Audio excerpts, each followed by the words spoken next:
Today, Kohberger spoke in court for the first time, answering mostly yes or no questions before stating that he is guilty of the murders that shocked the nation. We also learned more about the case that prosecutors would have presented at trial.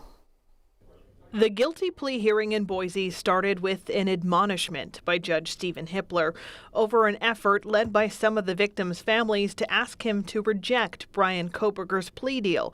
Judge Hippler said his office received a barrage of calls. I have not read any of the numerous messages nor listened to any of the numerous voicemails that have been sent to me and my staff. Those have all been forwarded to security and, where appropriate, to law enforcement.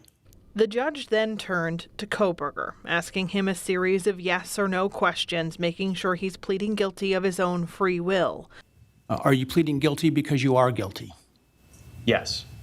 Then the prosecution's turn to lay out all of the evidence they would have presented at trial. Latah County Prosecutor Bill Thompson said cell records and surveillance videos show Bryan Kohberger driving around the victim's house as many as 24 times in the months before the murders.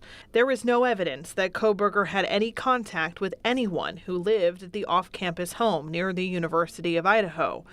He was identified as a suspect before he drove cross-country from Idaho back to Monroe County for Christmas break. And what investigators found when they arrested Kohberger at his family's Chestnut Hill Township home was telling. In Pennsylvania, the defendant's car was seized, and it was actually pretty much disassembled internally. And it also had been cleaned. There was a bucket of cleaner right beside it.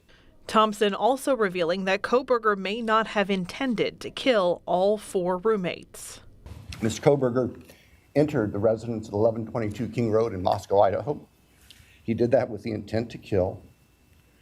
We will not represent that he intended to commit all of the murders that he did that night, but we know that that is what resulted, and that he then killed intentionally, willfully, deliberately, with premeditation, and with malice forethought, Manny Mogan, Kaylee Gonzalez, Ethan Chapin, and Santa Cruz.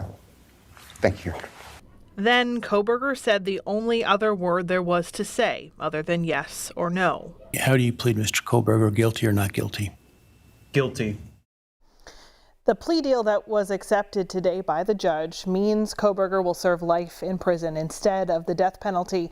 He will be formally sentenced in a hearing where the victims' families will be able to address him. That hearing is set for July 23rd in Boise, Idaho.